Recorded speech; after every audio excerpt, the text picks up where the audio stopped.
Bismillah ar-Rahman ar-Rahim. Salam alaikum. Mesdames et messieurs, bonsoir. Bonsoir et bienvenue à tous ceux qui nous suivent. Marhaban.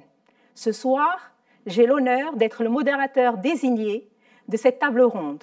Une nouvelle rencontre de l'émission El Kalima Lakoum, Prenez la parole. Je rappelle que cette émission est une initiative de la Fédération nationale de la jeunesse héréniste. Elle se veut une tribune pour les jeunes, un rendez-vous pour qu'ils expriment leurs préoccupations et opinions, pour qu'ils s'expriment sur les sujets qui les intéressent. Ce soir, c'est du thème de l'entrepreneuriat des jeunes que nous débattrons. Avec un taux de chômage à 2 chiffres, secteurs publics comme les milieux économiques ont compris que pour multiplier les emplois, il faut multiplier les entrepreneurs. C'est cet état des lieux qui a inspiré le thème d'aujourd'hui, l'entreprise et la solution, tout début est difficile. Fonds d'appui à l'entrepreneuriat, programme d'accompagnement en faveur des porteurs de projets dans les destinations touristiques, programme en faveur des porteurs de projets dans le rural, c'est véritablement un écosystème entre porteurs d'idées, financiers et accompagnateurs qui émergent pour faire décoller l'entrepreneuriat. Car on le sait, l'entrepreneuriat demeure faible dans nos régions. Pourtant, l'intention dans le milieu des jeunes est suffisamment élevée. Des études réalisées sur la question montrent que 74% des étudiants du cycle supérieur ont une idée de création d'entreprise. 35% d'entre eux jugent l'entrepreneuriat comme un revenu stable. En dépit d'une intention et orientation entrepreneuriale élevée, les démarrages d'entreprises restent faibles et concentrés chez les jeunes ayant un niveau d'éducation élevé. Nous avons avec nous ce soir, sur notre plateau, des jeunes qui ont osé le pari et ont créé leur entreprise. Comment est née l'idée? Quelles sont les conditions qui ont caractérisé le lancement de leur entreprise? Quels sont les obstacles qu'ils ont rencontrés et qu'est-ce qui les motive encore aujourd'hui pour continuer leur périple? Sont autant de questions que soulève leur expérience et que nous voulons leur poser. Avant de leur donner la parole, j'aimerais souligner que des experts et des professionnels du monde de l'entrepreneuriat nous accompagnent aujourd'hui pour débattre avec nous de ce thème d'actualité. Nous avons le plaisir de recevoir M. Halim Lakdimi, commerçant et président du club d'Adas Bike, affilié à la Fédération royale marocaine de motocyclisme. M. Mohamed Benjelloun, commerçant opérateur économique. Maître Soufiane Zkraoui, notaire. Madame Amel Ahmesh, dirigeante d'une entreprise de décoration. Marhaban. Et maintenant, parole avant tout aux jeunes entrepreneurs présents. Qu'est-ce qui vous a motivé? Devenir son propre chef, entreprendre pour la liberté, le challenge, l'argent, donner du sens à sa vie. À vous la parole, El Kalima Lakoum.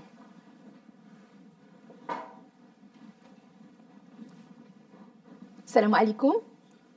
الله يخليك قدم لنا نفسك. كيف ما كنعرفوا ان بعد الازمه الاقتصاديه الازمه الصحيه اللي وقعت موراها ازمه اقتصاديه خانقه ساهمت في ارتفاع ديال معدل البطاله وفي صفوف الشباب. هنا ملي كنرجعوا للحلول الميدانيه اللي يمكن انها تقترح كنجبروا المقاولات باعتبارها واحد الجسر وواحد المستقبل يعني مضمون وواحد الطريقه للولوج والحياه الاقتصاديه. وبالتالي على الشباب انهم يفكروا في مشاريع اللي يمكن انها تساعدهم في بناء حياه اقتصاديه ديالهم. وهنا لابد ما نذكروا يعني الدعم ديال الدوله في خصوص المقاولات. شنو هو الفكره ديالك هاد سميتو لي بروغرام اللي داروا دانييرمون باش يدعموه الشباب باش يخلقوا المقاولات؟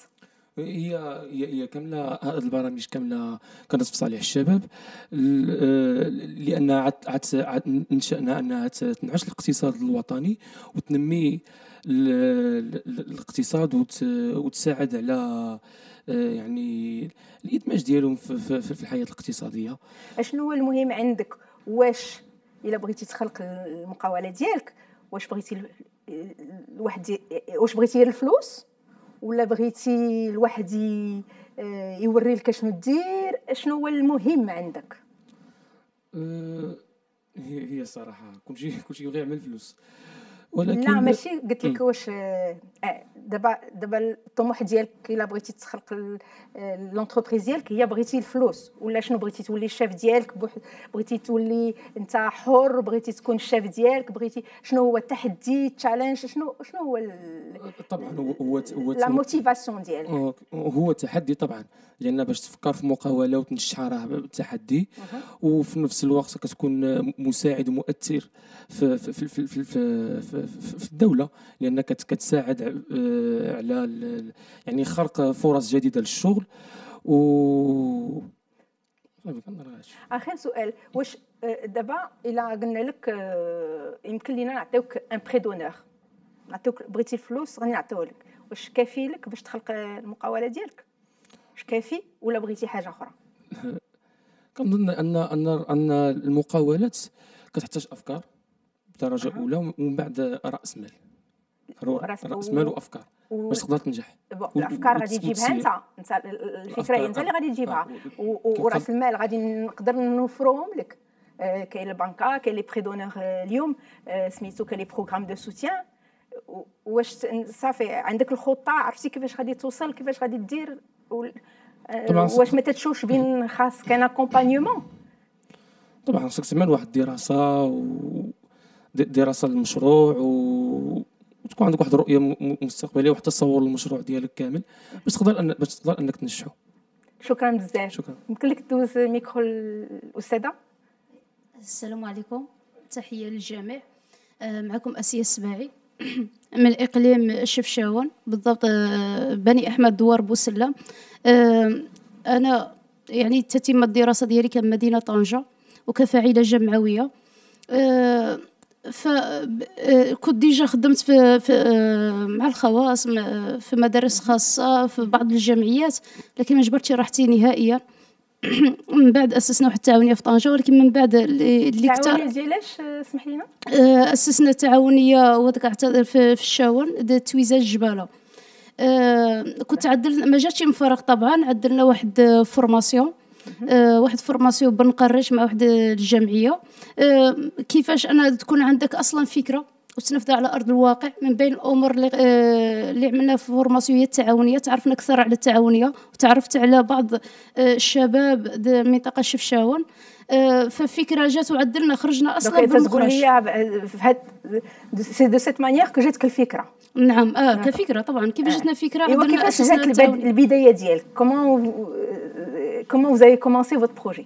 من ناحيه التاسيس قلنا خرجنا فقط بواحد فكره اننا نعملوا واحد التعاونيه في الشاون واقليم شفشاون، الاعشاب الطبيه والعطريه وتثمين اصلا منتوجات ديال المنطقه. فانا كبنت المنطقه اللي كل مره كتسمح لي فرصه نزورها، خصوصا في الصيف المنطقه ديالي، كنشوف بان بزاف منتوجات. نعطيو مثال بسيط هو على الكرموس، ولا نقولوا كذلك حتى زيت الزيتون في المنطقه اللي خاصه يعني ما كيتمش واحد الاستغلال ديالو او يتم الاستغلال بطريقه عشوائيه. ففكره جات لي مع الاصدقاء اللي تلاقيتهم في شفشاون ان ناسسوا التعاونيه. من بعد اسسنا بواحد المسطره، لان الصعوبات اللي جبرت انا كشابه مقاوله في الاطار هي الصعوبات الاداريه. كاين واحد ستريس كبير باش انا نعدل البروجي. هو من قبل داك الشيء كيكون عندك واحد الدراسه. دونك لي زوبستاكل ادمينستراتيف هو في النظريه ديالك هما المشاكل؟ لا، من بين المشاكل اقول، من بين المشاكل وحتى ليكيب ديال الجروب اللي بنخدم معاه. مجرد اسسنا هذا، احنا دابا نقولوا بدايه تاسيس هذا التعاوني، اسسناها ونزلناها على ارض الواقع. هذا هو المهم. شنو جات لي الفكره كذلك اننا شحال هذه باش اسستوها؟ شهر 11 السنه مبروك 2020 الله يجازيك. فالفكره كذلك انا حاولت ندخل انا شنو الهدف ديالي من هادشي كامل. الهدف ديالي انني كيفاش نوصل للناس ديال المنطقه ديالنا، كيفاش انني نحاول ندخل معي الشباب ديال المنطقه. وطبعا الشباب ماشي يمكن لي انا نعطي مع الشفاوي. دونك لا موتيفاسيون ديالك هي اجتماعيه زعما طبعا اجتماعيه بالدرجه الاولى. وخاصه في النساء. فقلت انني نمشي معاهم بالتدريج. الخطوه الاولى اسس التعاونيه مع الناس مع الشباب في الشاون. من بعد انني دابا داخله في اطار انني كيفاش هدرت معاهم قنعتهم بالفكره ديال البروجي. قلت لهم انتم تستناو على الدوله، انتم كاين اللي يكمل القرايه، لان ما نساوش بان اقليم الشاون عنده واحد الخصوصيات خاصه به. والحمد لله عندنا لنا هذا التقنيه قلنا بالهندي، لانه هو حتى هو داخل في الاعشاب الطبيه والعطريه اللي ممكن ان شاء الله نستغلوه وبيكون باريحيه، ما يكون لا مراقبه لا ميساجات لا والو. يعني من ناحيه القانون كيكونوا مزيانين ماشيين في الاطار هذا. مجرد اقتراح انا اقترحت على الشباب الفكره، رحبوا بالفكره. بالعكس قالوا احنا امصاب هذا الشكل امصاب اللي نجبروا اللي يشبر في يدانا يزيد معنا القدام. شنو مزيان شنو هما لي زاتونت ديالك؟ كاسكو زعما دابا بديتوا هذا المشروع، qu'est-ce que vous souhaitez le plus? C'est-à-dire un soutien financier, un accompagnement. شنو هو سميتو la priorité ديالكم؟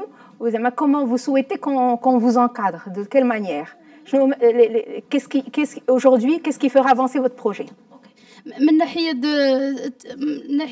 نركزوا على من ناحيه التمويل دو بروجي وكيفاش نستمروا فيه. المبادره الوطنيه كتقوم بعض المجهودات زعما تشكر عليها، كذلك بعض المنظمات الدوليه. كذلك الاستفاده ما نقولش غير استفاده ماديه. هنايا غادي نهرسوا البروجي كما ما كان. الاستفاده نقلبوا على التكوين، نقلبوا كيفاش اننا نستاجروا، كيفاش نوسعوا المجالس ديالنا. لان انا كشاب اللي لاحظت بان لا ركزت على الفلوس راه ما نعطي والو. خاصك تامن بالفكره ديالك. شنو هي الفكره ديالي؟ جيت امنت بها الحمد لله. كبدايه كنشوفها ناجحه، كبدايه كنشوفها بحكم انني دخلت معي مجموعه الشباب اللي قلت انا تشوف واش يدخلوا ولا لا. مجرد اقترحت عليهم فكره انهم بحكم عندهم عقار تما، عندهم شجر التين الباكور ولا حتى الكرموس، لان كاين انواع في الشجر التين، زيت الزيتون. وما نساوش حتى الهنديه من اغلى الزيوت اللي كاينه دابا، الزيوت الاساسيه هو الزيت الهنديه. وحنا تبارك الله عندنا في الجهه اقليم الشاون موجود الهنديه البلديه ولا الروميه. المهم لا جيت نقول لك بعض. وكذلك شاركت دوليا في الجزائر، لاحظت بعض الاشجار اللي حنا اصلا ما كنستعملوهاش. كنقولوا ديك الشجره هذه كنقولوا بالمفهوم البسيط كيباتوا فيها الدجاج، يعني ما كنستغلوهاش. دفله كذلك كاين شي حوايج الناس هاملينها او ما رادينلاش القيمه ديالها الكبيره. يعني انا كنقول بان الحمد لله عندنا هذا التقنيه القنه بالهندي. وفي نفس الوقت كنتمنى يعني ميساج للشباب المنطقه ما يستناوش الدوله عندهم توظيف، ينوضوا يقلبوا على راسهم يشمروا. مادام هما شمروا على المحرث وسمحوا، يعني كاين ناس عندهم اجازه والبكالوريا والنيفو باك والتسعه سمحوا فيها ورجعوا للفلاحه القنه بالهندي. دونك هذه هي فرصه انه اعاده النظر انهم يأهلوا المنطقه ديالهم وتثمين المنتوجات. وكذلك المراه اللي للاسف مهمشه واحد التهميش كبير. انا كبنت المنطقه اللي كنقول انا انتقال من طنجه لتما، هذا هو السبب ديالي الرئيسي. بنت المنطقه ماشي فقط استنى على الزواج، لان كاين زواج قصير اولا غادي تلقى عانيس تما غادي تمرض، وكاين بعض منهم وصلوا للانتحار. دونك كبدايه انا قلت خطوه نعدل خطوه قبل ما نهضر مع الناس، والحمد لله خطوه بديسه الحمد لله. وان شاء الله ما يكون على الخير. والامل هو ان الواحد يامن بالفكره ديالو ويزيد، ما يستناش الفلوس كتجي غير خدام وامل بالمبدا ديالو. نتمنى لك التوفيق. شكرا.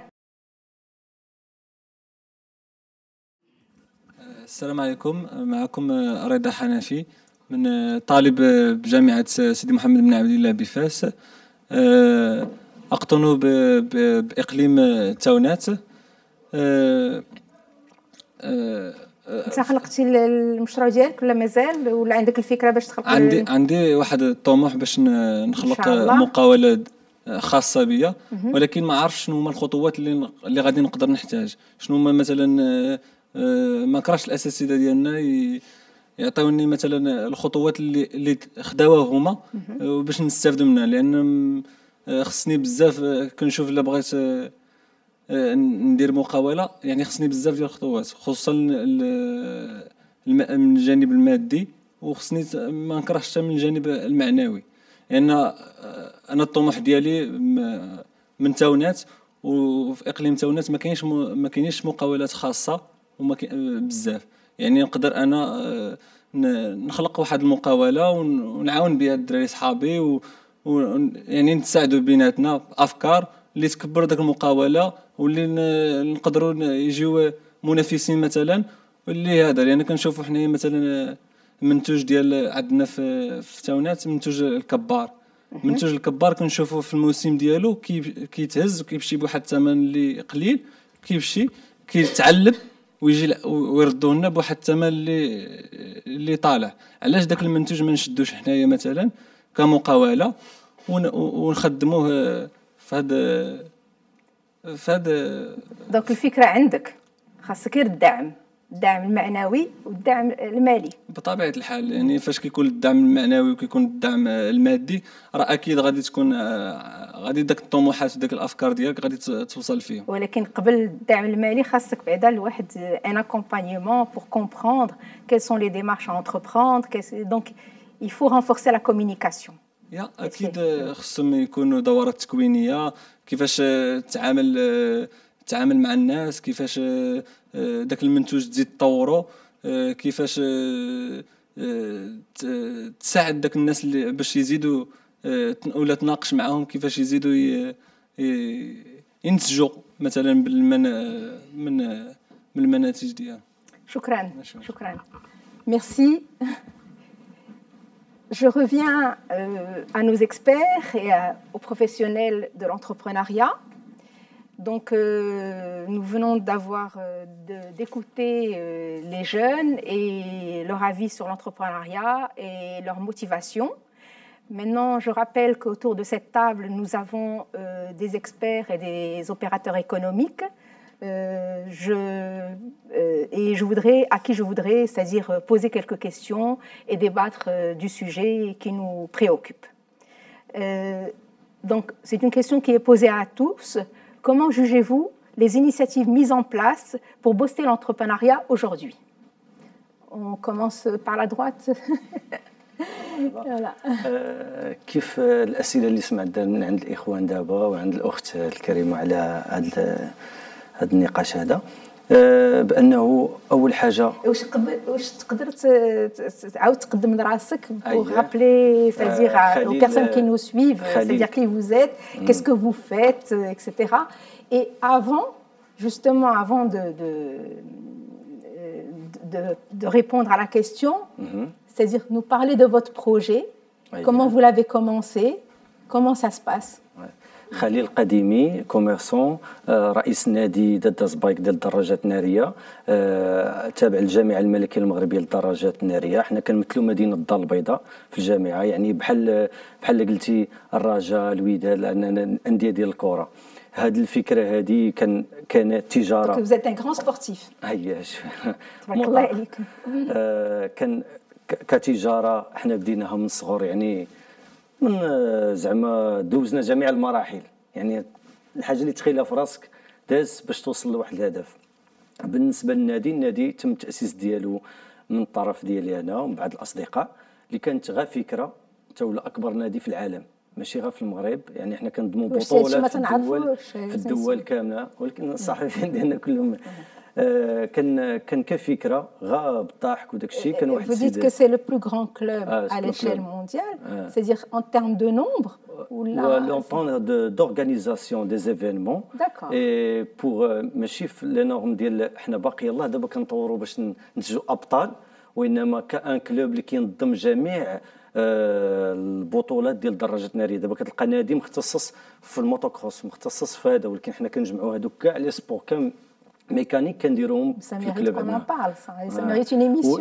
وين شامبيونات دو موند ديال ستانت ديال هادشي ديال كيكابريو الدراري في الزنقه وداك الشيء. حنا الفكره جات من الدراري بحال هكا، باننا حنا كنديروا بطوله كاينه كتلعب في امريكا، في اوروبا، وفي اسيا، وفي الخليج، وهذوك اللي كيربحوا كيجيو يلعبوا الفينال هنا في المغرب، كنتكلفوا بهم باش يجيو. هي كفكره كانت بيناتنا غير كنضحكوا، ما كاين لا امكانيات لا والو. فوالا غنديروا هما اصحابي زعما دوينه حكا راه غنديروا الموطور. في ذاك الوقت اش كنتي تخدم؟ كان كوميرسون نيت. Très bien. كنت هذاك الشيء مع لا فامي وداك الشيء راكي عارفه. C'est quoi votre activité commerciale? حنا لي طابي تيسو. D'accord. الزربيه وطلعنا. حنا في ضرب عمر. من بعد جاتنا هذه الفكره قلت لك مع الاصدقاء وهذا باش نكونوا هذا صافي. الاصدقاء قالوها لي ومشاو، وخديت المبادره باش ندير عندي واحد التحدي باش ندير هذه الحاجه هذه. حنا ما كانش عندنا داك نوصل لهذوك الاهداف، ولكن كان غير فكره بعد التاسيس غنأسسوا نديروا حتى حنا واحد الجمعيه. Vous étiez déjà dans le domaine. كنت في الموتور زعما كنخرجوا عادي داك الشيء هذا، ولكن كيبان لك شي اكراهات، كيبان لك دابا لي جون في الزنقه ها هو كيكابريو مشاكل وما عندناش شكون اللي غادي يكادري داك الشيء باش يديروا، حيت كنت في المنظور ديال هذاك السبور يعني غبساله شحال بزاف د الحوايج. بعد خدينا الفكره قلنا علاش ما نطورش، نقلب، مشيت كنقلب كيفاش اون اسوسياسيون كيفاش غدير ليها، كيفاش واخا المعلومه كانت قليله ولكن كتقلب على المعلومه، حيت في هذا الشيء كامل خصها تكون عندك الرغبه باش توصل والمعلومه تقلب عليها، حيت وتكون عندك انك واحد لاباز ليكسبيريونس. الشيء الا بديتي من الصفر راه ما كاينش المشكل، ولكن خص يكون عندك ليكسبيريونس، حيت الا ما عندكش ليكسبيريونس ما تقدش تجيري. دابا مثلا تكون ما يمكنلكش تكون عليك ليكسبيريونس الا ما بديتيش. لا، ولكن ليكسبيريونس بعدا بحال نقولوا انا نمشي لهاد الحاجه هذه، نخدم مع هذا السيد هذا في هذاك الدومين اللي بغيت انا نمشي ليه، نخدم فيه، نهز نحط نتسخر ندير كرسي ندير اي حاجه، نجمع كل شيء. علاش؟ حيت هذاك الشيء غتجمع واحد لاباز دو دوني عندك، في هذيك لاباز دو دوني غتبني عليها هذوك الناس انت اللي غادي تخدم عندك، غتعرف كل واحد العقليه ديالو كيفاش كدور باش يمكن لك انت تزيد هذيك الخطوه اللي قدام. ما يمكنش نجيو نحطوك ونعطيوك ان طون دارجون نعطيوها لك ونقول لك هاك المعلومه. دونك خاص الخبره. الخبره هي التجربه. Ça c'est un bon message à donner à nos jeunes. C'est-à-dire qu'il faut toujours commencer au bas de l'échelle et acquérir de l'expérience. On ne devient pas entrepreneur, on peut être entrepreneur mais on ne devient pas chef du jour au lendemain. ما تكونش الانانيه بانني انا كنعرف، انا ما يمكنش تعرف، حيت هادشي ما حدك كتزيد وما حدك كتعلم، ما حدك كتزيد وكتعلم، ولا بدا ما تخسر. ما يمكنش غتبقى رابح، غتخسر باش تربح. وهي سي كوم سا كون ابرون. ما يمكن، حيت الا ما كانش هادشي ما كاينش. تري بيان. الوغ دابا نرجعوا للسؤال اللي طرحت. Comment jugez-vous les initiatives mises en place pour booster l'entrepreneuriat aujourd'hui? D'abord, il y a beaucoup de programmes. Il y a des programmes, il y a des programmes d'accompagnement financier. Voilà, donc هادشي كله اللي دار مزيان. Vous pensez que c'est suffisant? Et qu'est-ce qu'il faut ajouter? Il faut ajouter l'expérience. Donc, c'est justement la question. Quels sont les maillons manquants pour la réussite de l'entrepreneuriat? Qu'est-ce qu'il faut ajouter pour que l'entrepreneuriat... encadrer دوك الناس بعدا ينكادرون باش يبداو ويكونوا كيتصنتوا، حيت كاين انا على تجربه الاصدقاء بزاف والناس هذا اكثر اللي كيدير شي فكره في راسو كيقول لك والو انا غندير هذيك الساعه انا هادي راه ما يمكنش. كتجي امام الواقع، فاش كتحط في الواقع كتلقى بزاف د الحوايج. يعني انت خصك دوز من واحد المرحله باش يمكن لك توصل لهذيك المرحله اللي خصك توصلها. يعني شي واحد اللي اونكادريك ولا تخدم في شي سيكتور اللي كيعجبك انت، تقلب عليه فيما كان وتبدا معاه بشويه غتعلم. راه ماشي الوقت، راه الا دوزتي عام ولا عامين ديال تحاول باش تعرف المعلومه وتعاود الاكسبيريونس، راه ماشي اللي عطيناك الفلوس وبديتي غتساليها في عام. الواحد يصبر ويتعلم. حيت الا نعطيوك الفلوس راه في عام تساليها. حيت دابا حنا في التجاره مثلا، حنا في التجاره دابا الناس راه كاين دي فاسيليتي بين لي كليون، بين هذا تصبر على هذا وتعطي لهذا وما عمرك تجبد العيب وتكون الثقه. الاهم حاجه هي الثقه. بيان سور الناس يعاونوا. قلتي انتم في لا فامي ديالكم وزاد في سميتو في التجار ديال درب عمر، كيفاش دابا comment ça se passe, كيفاش دايره الحركه في درب عمر في سميتو؟ Est-ce qu'il est possible aujourd'hui pour un jeune entrepreneur de créer une unité à درب عمر, de venir concurrencer des familles comme vous qui sont depuis longtemps sur la place? صعيب شويه القضيه صعيبه. الزرابي الزرابي كيفاش دايره التجاره ديال الزرابي؟ والتجاره دابا هي اللي بديتي كمحل ديال الديتاي في شي مدينه ولا في اي حي. كيفاش واحد يبغي يستثمر في هذا؟ واش مازال كاين ممكن الواحد يستثمر لا في الزراعه؟ دابا باقي دابا يستثمر، ولكن يبدا صغير، ما يقولش يبدا كبير، كبير شويه صعيب. دابا يبدا كيدير محل صغير ديالو، يدير في ليطاب، يبيعهم بالديتاي، يبيع التيسي ديالو بالديتاي، يكتسب ليكسبيريونس، غيولي يعرف الناس اش بغاو، الالوان اللي كيخدموا، حيت هذا الشيء كتبغي شويه ديال التجربه، كتعلم هذا تعلم من بعد.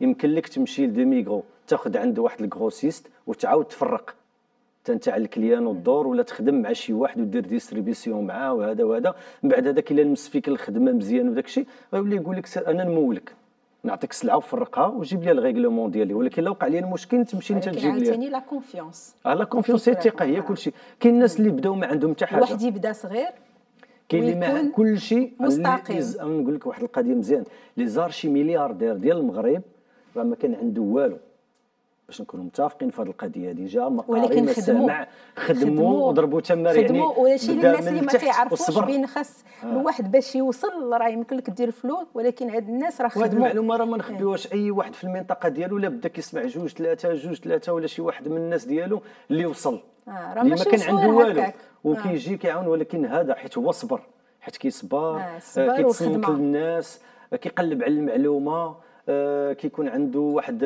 بيزنس بلان، واخا هو ما كيعرفش هذه الثقافه ديال البيزنس بلان ولا شي حاجه، ولكن هو كيفكر لقدام كيفاش غنمشي مع هذه الحاجه. الا خرجت لي هذه كيفاش غندير، خصني نخبي واحد الطرف ديال الفلوس يكون ابار، هذا كيتجمع. وكوقع لي هذا المشكل هذا نلقى فين غنعاون. الثقه ديالي بانني الا عطيت ان شاك ديالي ولا ان اف ديالي يعني خصو يتخلص، يعني تكون الكلمه، حيت تقد تخدم 10 سنين عندك نهار واحد يمشي ولا ساعه المكانه يمشي كلشي. المعلومه دغيا كدور، راه فلان راه مزيان، راه فلان ما مزيانش، حيت قبل ما تتعامل مع شي واحد كتسول عليه. اول حاجه راه هو هذا. لكن شكرا سي خليل. مرحبا. لاله امل امهاش ديكوراتريس ديزاينر، وعندك واحد المهنه اخرى اللي غادي نهضروا عليها من بعد. كيفاش كانت البدايه ديالك في سميتو في الميليو دو لونتربريز؟ كومون vous avez commencé؟ بعد ما تخرجت كان عندي لو شوا سوا كو جو مانتيغ مع اون سوسيتي. شنو درتي؟ شنو لا فورماسيون ديالك؟ l'architecture d'intérieur. دونك هنا في المغرب؟ وي كنت توجور انتريسي بار l'intérieur لو ديزاين، مع اني في الاول كانت عندي اون فورماسيون اللي هي ان باك سيونس مات ولي كلاس بريبا. دونك جيتي في واحد لا فيليير اللي عاود درت واحد لا فيليير اللي كنعشق واللي كنبغي، واللي كان واحد التحفظ الوالدين اننا نمشيو في الاتجاه ديال لاغ ولا ديال الديزاين. دونك حتى هذا واحد النقطه اللي الفو لا سيتي بين قوسين، الواحد يمشي في واحد الحاجه اللي كيبغي ويتحدى شويه. لامبرسيون دو نو با ترافايي ان سول جور دو فوتر في. الا درتي شي حاجه اللي تتعجبك وتتحبها بحال الا كل نهار انت مرتاح خدام وفرحان. انا كنقول جو في دي بحال الا كنرسم كل نهار اون اوفر دار. chaque intérieur pour moi c'est une œuvre d'art que je fais avec amour, passion et patience surtout. parce que la patience على جميع الاصعده خصها تكون في العمل الحر وفي المقاوله.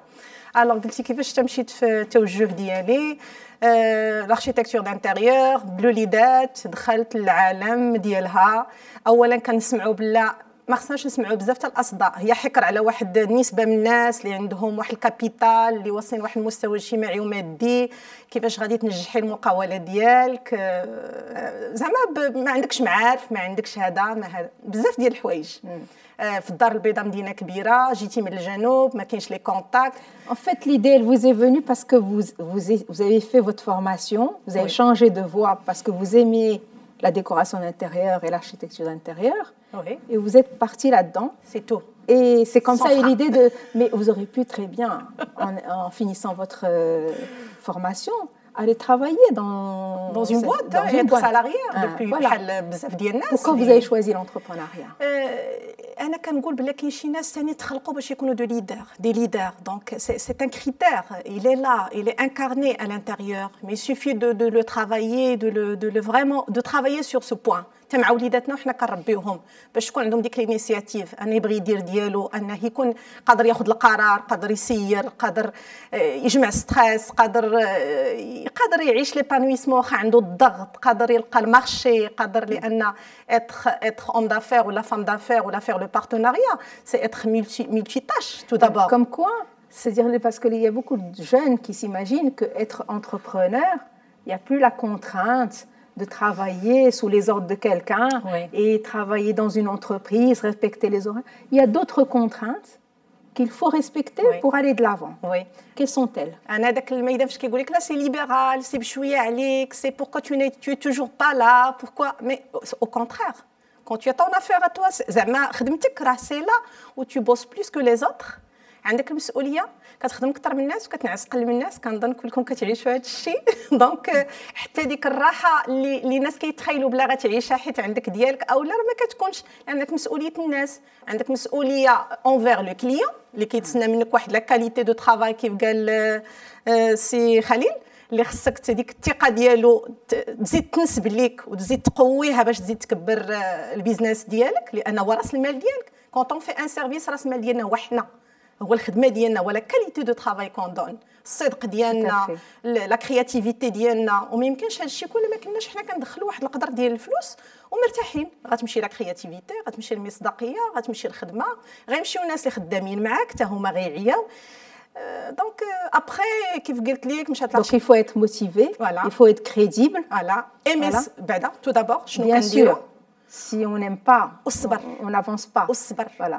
Être patient. خاص يكون الصبر يكون الشغف بهذيك الحاجه اللي كدير ويكون الصبر في بزاف ديال المواقف لانك اوطون كو شاف دونتربريز راك عرفتي بحال شي واحد اللي يعني واحد الامانه يعني ما كنتسناوش منك واحد ردود الفعل خايبين كتولي بحال قدوه واحد الحاجه زوينه ما خصكش كل مره تهرسها وتهبطها دونك خص يكون عندك واحد الاسلوب واحد السلوك شي شويه متميز وتمشي crédibilité la crédibilité de votre entreprise باش تمشي مزيان للامل vous aimez la décoration mais vous m'avez raconté avant qu'on commence cette émission que vous avez une autre passion. Est-ce que vous pouvez nous en parler?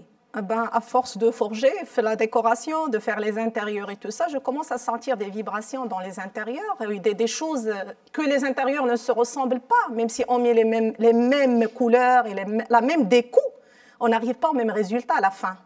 Ou là, au même épanouissement par rapport aux habitants de cet habitat. Donc, c'est là où a commencé l'histoire.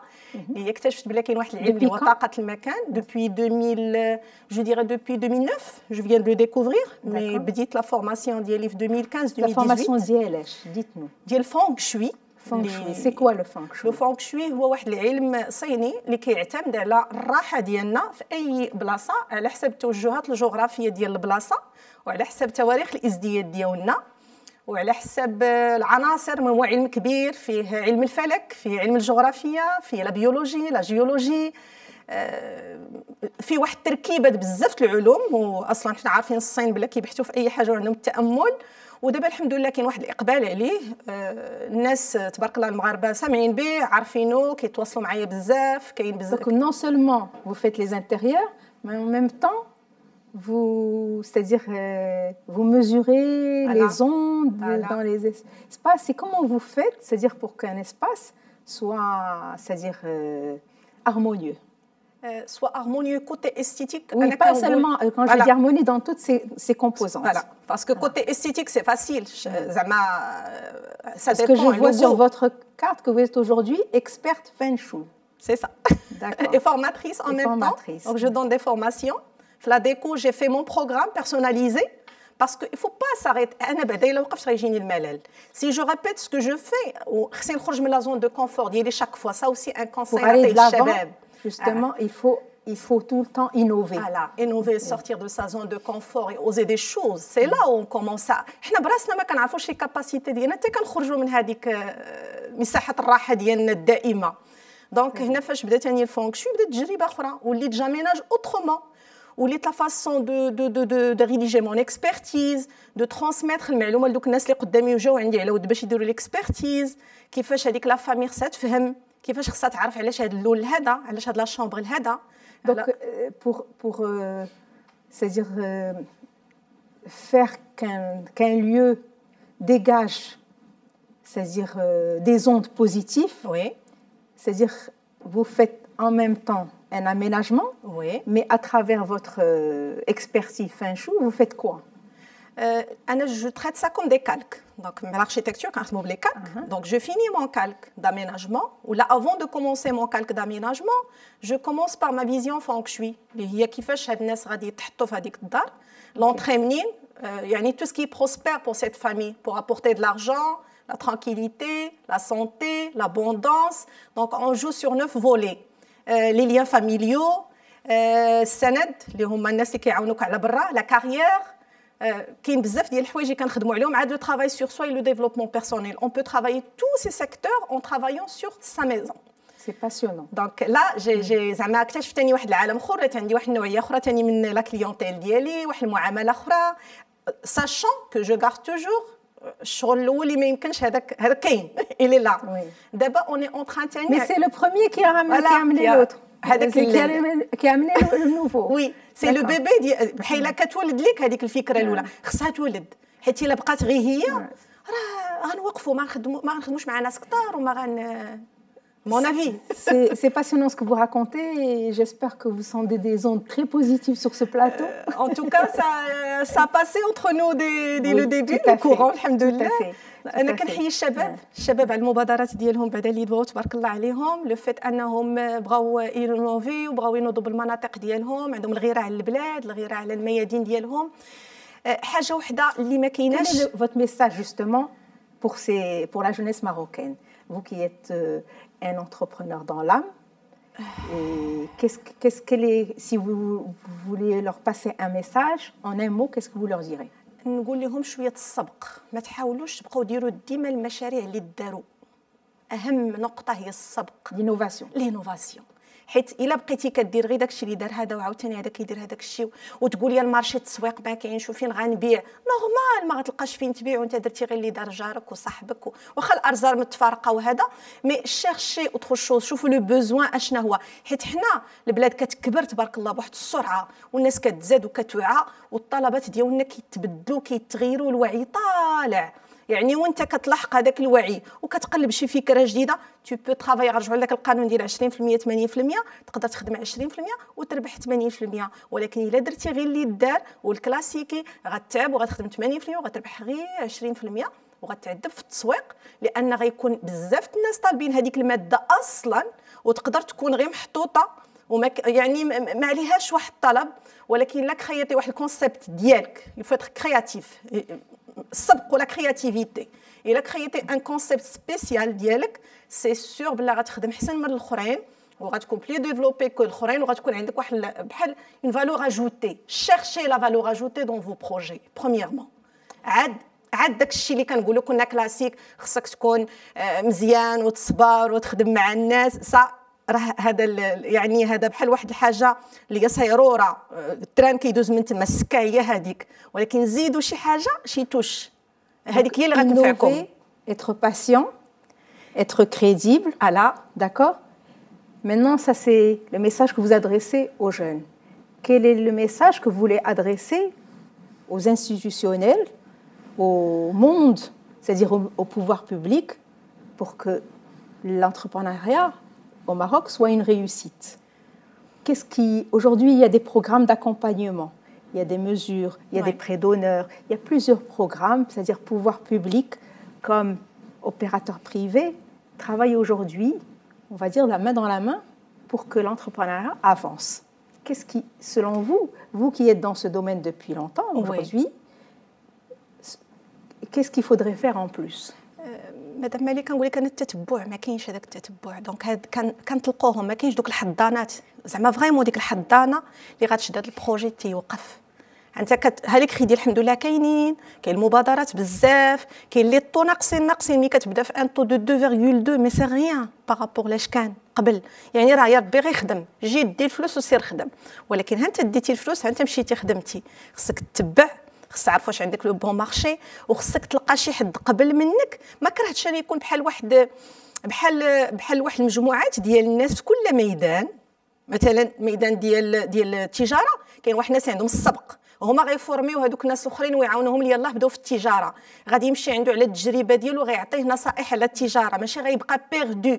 هذيك التجربه اللي كتوصل انا كنظن هي اللي خصها توصل هكا بالكونتاكت مباشر، ماشي غير في برامج، ماشي غير خص يكون واحد البلاصه اللي غيمشي لها هذاك الولد ويكاينين، ولكن خصها تكون نيشان. شكرا لاله امال. شكرا. Maintenant nous allons passer à nos autres intervenants. Maître Zkraoui, bienvenue sur notre plateau. Vous êtes un expert en droit des affaires. Vous savez, vous connaissez c'est-à-dire les démarches qu'il faut pour créer une entreprise. Il y a eu tout à l'heure une question de la part des jeunes, c'est-à-dire des jeunes porteurs de projets, des jeunes futurs porteurs de projets. Qu'est-ce que vous leur conseillerez, c'est-à-dire parce qu'ils ne sont pas au courant? Qu'est-ce qu'il faudrait faire? Tout d'abord, c'est je suis Maître Zkraoui, je suis notaire installé à Casa. Je suis aussi fondateur et secrétaire général d'une association de psychologie.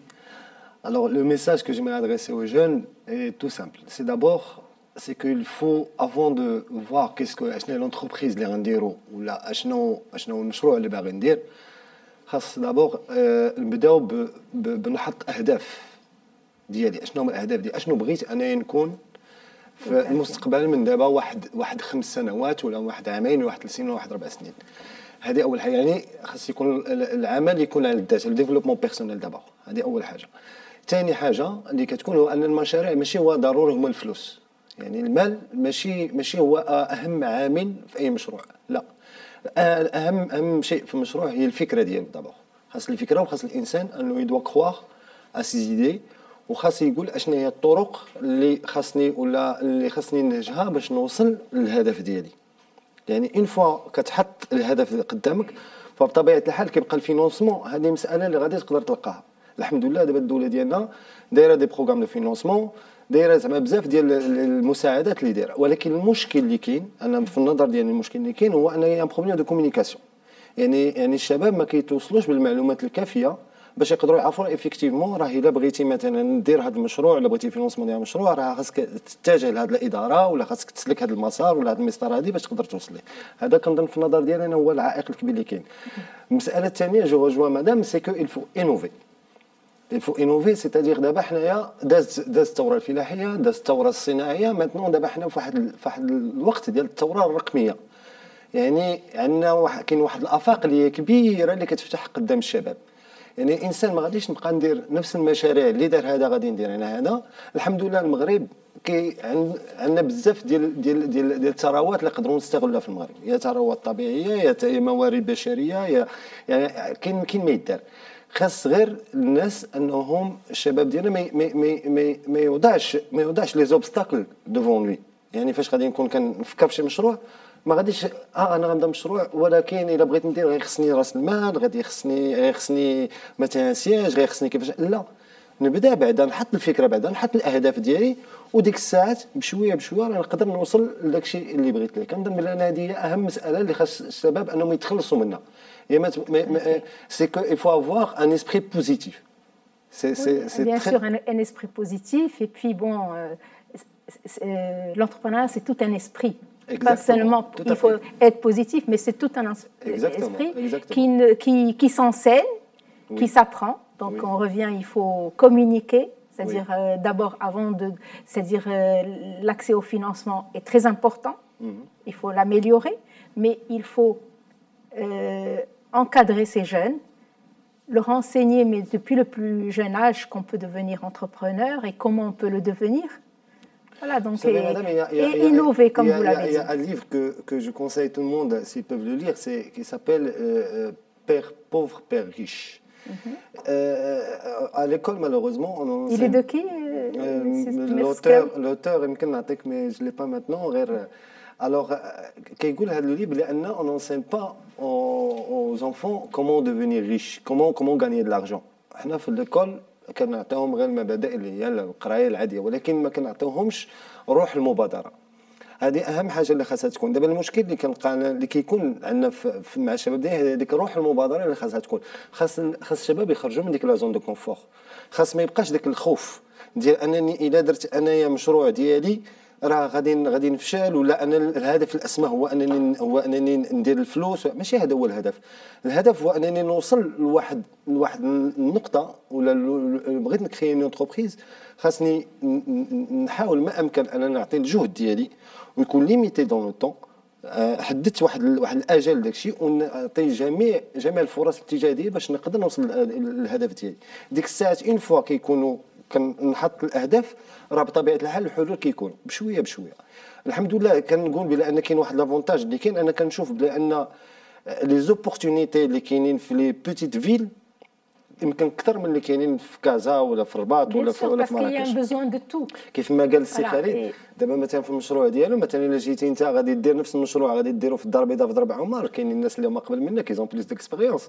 ماشي الا درتي نفس المشروع تقدر ديرو في مدينه صغيره اللي تقدر تخدم فيه اكثر. دابا حتى هذا مشكل، ديرو في مدينه صغيره وتاخذ كما قال on a parlé d'expérience, tirer profit de l'expérience des aînés pour aller de l'avant. Tout à fait. Voilà. بالعكس أنا الكونساي que je donnerais aux jeunes, et faire peut-être mieux. Laissez Casa, laissez Rabat, laissez Marrakech, laissez Tanger, allez ailleurs. C'est là où il y a beaucoup d'opportunités. C'est là où vous pouvez faire votre entreprise. C'est là où vous pouvez grandir. النهار اللي إن شاء الله توحصل راسك على ديك الساعات راه تقدر تمشي لمدينه اخرى، تقدر ديفلوبي البيزنس ديالك. ماتنون افيك لو ديفلوبمون اللي وقع في لو موند، افيك لو نيميريك اي انترنت، on n'est plus limité aux clients qui sont au Maroc. Le monde entier il est ouvert. Le monde, exactement, le monde entier il est ouvert. Vous pouvez produire quelque chose ici au Maroc et l'exporter à l'extérieur. L'Afrique, c'est un terrain vierge, l'Afrique.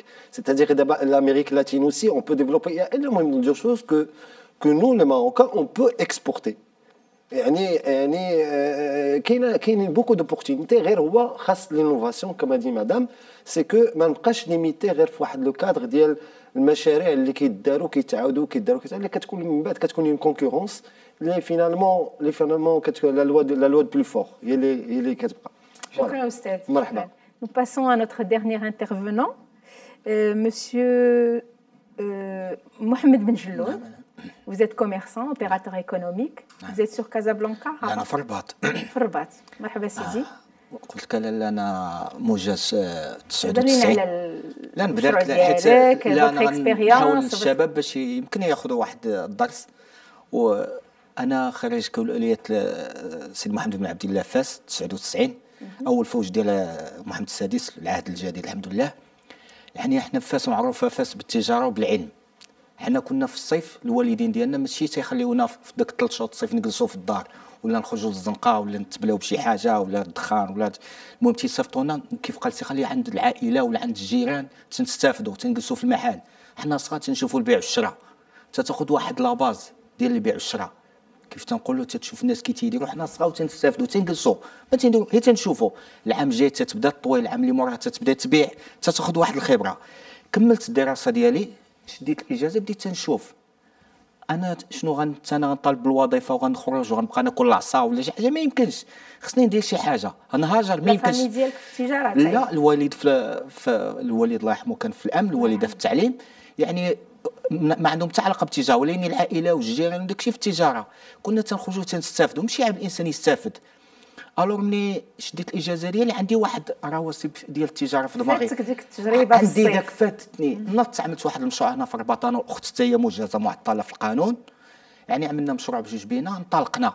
مشروع ديال ديال الثوب ديال الاثواب. مزيان. بدينا شويه محل صغير 8 متر تنخدموا عام على عام الحمد لله. كانت عندي الفرصه انني نعمل محل واحد اخر انا وياها. جبنا الاخ ديالنا حتى هو مجاز معطل خدم معنا. يعني حنا ما يمكنناش حيت مشروع عائلي. خدموا معنا ناس في الخياطه، خدموا معنا ناس في الصناعه التقليديه، عملنا داكشي على قد جهدنا. دابا شحال هذه دابا غاديه ل 22 سنه. اللي غنقول لك هي انه الحمد لله الاهداف ديالنا مازال بعيده في المغرب. حنا بغينا بلادنا وبغينا نوصلوا وبغينا نخدموا الناس وبغينا كل شيء. في 2009 كانت عندي فرصه انني نمشي للصين نشوف داك البلاد كيفاش يخدموا. لقيت الناس تخدموا 16 ساعه في النهار، حنا ما تخدموش 16 ساعه. الناس ما عندهمش شي حاجه ما تتعرفش. تتجلس معاه تقول له بغيت هذا الموديل، تيقول لك انت صوبو بيديك. في الاول ما تتعرفش، النهار الثاني ما تتعرفش، النهار الثالث تتحاول، النهار الرابع تتصوبوا. عندي كلهم تيشتغلوا، ما كاينش يعني كل شيء خدام. تخدم مع الصين دابا؟ تنخدم مع الصين، تخدم مع الامارات. اللي بغيت نقول الاخ هذا هو الانسان تيبدا صغير وليني الطموح ديالو راه غيوصل الا عملتي واحد الهدف قبالتك. بدينا صغار ومشينا درجه الحمد لله في بلادنا، مشينا شويه بشويه، عملنا اسم ديالنا. يعني حاليا الحمد لله يمكن لي تنستورد دابا ديالي بيديا، فهمتي؟ يعني حنا وصلنا واحد 20 سنه ما ساهلاش، ولكن راه كانت فيها قله نعاس، كانت فيها المشاكل اختي حاليا اللي كاينه في المشروع ديالك في الاول. شنقول لك، ضروري خص يكون راس المال. حنا بدينا براس المال بسيط. علاش اخترتي بالثوب؟ شنقول لك، جاتني فكره، قلت المغرب كيف قالت الاستاذه، المغرب في تكاثر. ما يمكنش مثلا واحد السيد عمل واحد الاسم غياخذ المغرب كامل. المغرب تيتكاثر، اذا انت يمكن لي نحل في واحد المدينه ونخدم ونعمل كليان. هادشي اللي عملناه في 2000 يعني. وكان شي واحد عاونك في الاول؟ لا يعني دونك ما كاينش هاد لي بروغرام اللي كانوا كبيره هنايا لي بروغرام اللي كاينين دابا، كانوا الناس عندهم الفلوس صحيحه وتيخدموا. ولكن انا بديت درجه. حاجه اللي اعتمدت عليها هي الثقه ما بيني وبين الزبناء، ما بيني وبين مالين السلعه بالجمله. يعني الا عطيتهم الشاك ولا شي حاجه تنوفيه بالوقت باش نخلصوا. يعني الا بديتي بواحد القدر وعفوك الثقه، وهذا غيعطوك واحد العدد كثير، يعني عفوك تتخلص. الا عفوك ما تتخلصش تتفقد الثقه ديالك في السوق. الحمد لله كيف قلت لكم، مشيت بديت تنجيب طلعتي. يعني دابا بامكاني نحل في اي بلاصه بالجمله بهذا. علاش؟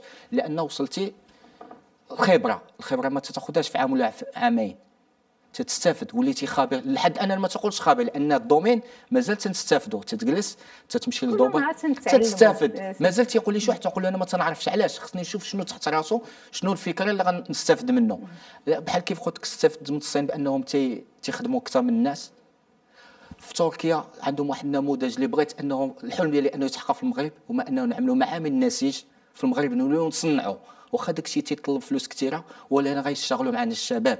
علاش نبقاو نستوردوا حنايا؟ حنا بغينا مشاريع اللي نخدموا الشباب ديالنا، لان حنا غاديين غنموتوا. الوطن تيبقى للجميع. خصنا الشباب هادو ما يضيعوش، ما يخموش في الهجره. خصنا يخموا يبغيو بلادهم.